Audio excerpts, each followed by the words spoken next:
Okay, good morning. Lots of changes this morning. I've been reinvigorated and motivated by my new captures on the Nano Cortex. So, of course, I had to pull out all of my A gear. So, we've got the SSL SiX. You might see a little corner of it there. I brought my Neve 88M back. One note on the 88M is I'm going in through the returns on the inserts, so I'm bypassing the preamps on it. Mainly because I'm using the preamps on the SSL SiX, and I'd have to think about it, but I don't think there's a way to bypass the preamps on the SiX. So the SiX overrides the Neve at the moment. So quick signal change. So we're coming into the pedal 76, into the PC2A, down to the Canoga, Fairfax, Equilux, Mustang GT, into the Nano Cortex.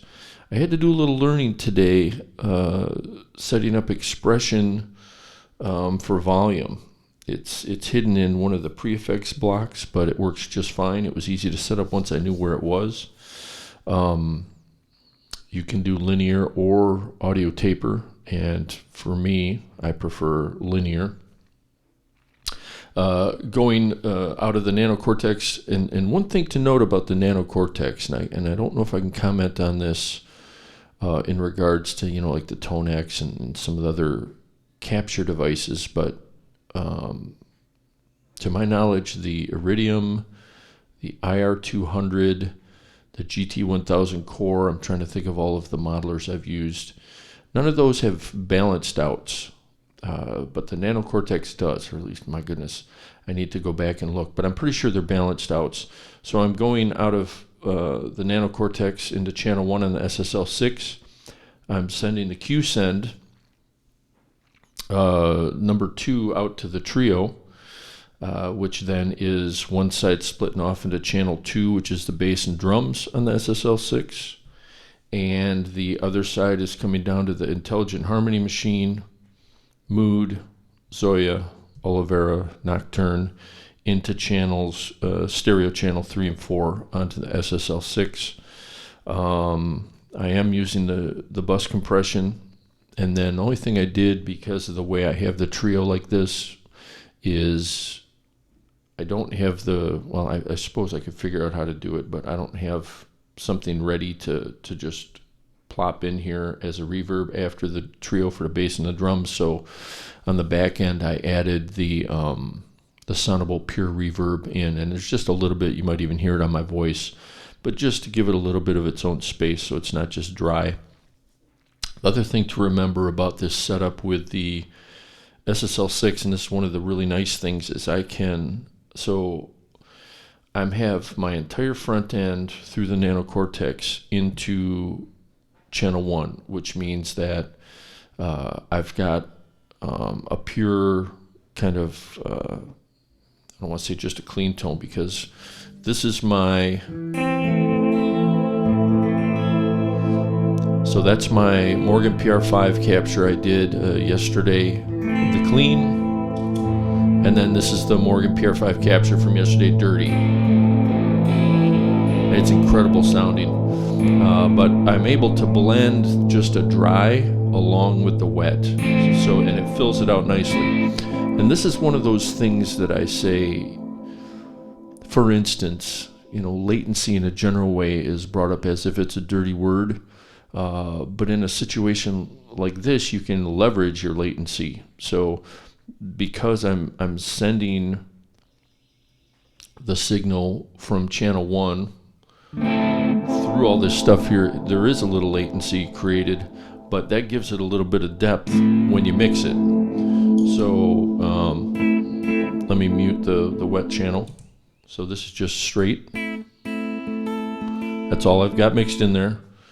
Then add in the wet, and it just fills it in a little bit. You don't lose any of that definition or anything.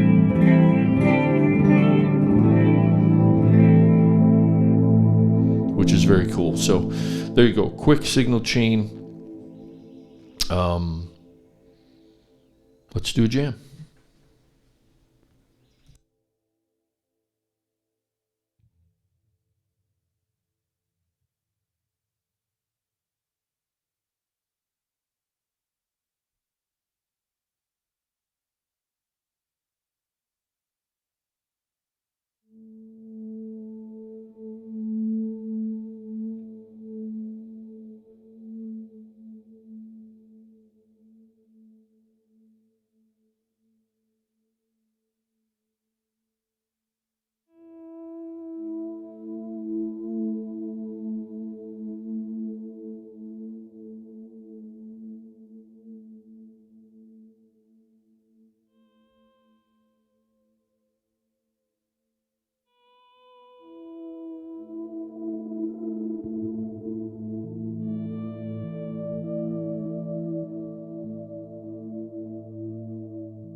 Okay, so pretty much dialed in.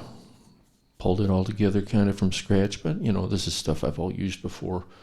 I think it's if you've never used a capture device to capture your own gear, it's hard to describe how satisfying that is, especially the dirty capture I did of my PR5, because I can't ever really turn it up loud enough to get that kind of gain out of it. And if I did, there's no channel switching on it, so I'm either living in that gain range or not. But with something like the Nano Cortex, basically I can just switch between my clean capture and my dirty capture, which is just outstanding. Aside from the fact that it sounds outstanding. Excuse me. So let's listen back to that. Bringing the trio back, I go back and forth on it because the rhythms on it are, even though they generate based on what you play into them, are still a little bit on the generic side, but they sound great and they work. I mean, if I'm improvising, so it's not like I wrote that or anything, but it's not too hard to improvise in A minor, I guess, but it just works, again, for what I'm doing here. It just, I have some drums and some bass that put me in whatever headspace I'm ending up in, and, the background stuff, the pads and the loops and all that, it just all works together. This is the first time I've been kind of using Olivera a little more like a slapback, but this is the first time I was kind of using it as a wash. It's kind of that ambient wash. There's a little heavy there for a minute, but little tweaks there, and then the nocturne is just kind of perfect right out of the box. So even though there's other sounds I want to explore in the nocturne, I better save this before, I can't remember if I saved it. It just works, and it doesn't add a weird blanket of reverb on anything. It works with whatever signal you're pumping into it. Just the newer Keeley stuff is similar to the Strymon. I think Strymon and Keeley are really coming into their own for whatever this new generation of gear is going to be. So amazing sounds. And again, I've been living with that Audient interface. I've been trying to talk myself out of that Neve, because that Neve's a lot of financial real estate that thing's holding on to there. Same thing with the SSL SiX, but I can't use a mic, for instance, otherwise, and I can't send my signal in different directions and monitor in the same way I can with the SiX. So the SiX wins for the moment, but I'm willing to bet that this is going to be a pretty damn good sounding recording. My levels are a little soft, but that's okay. That means YouTube won't compress it, so let's see what we get.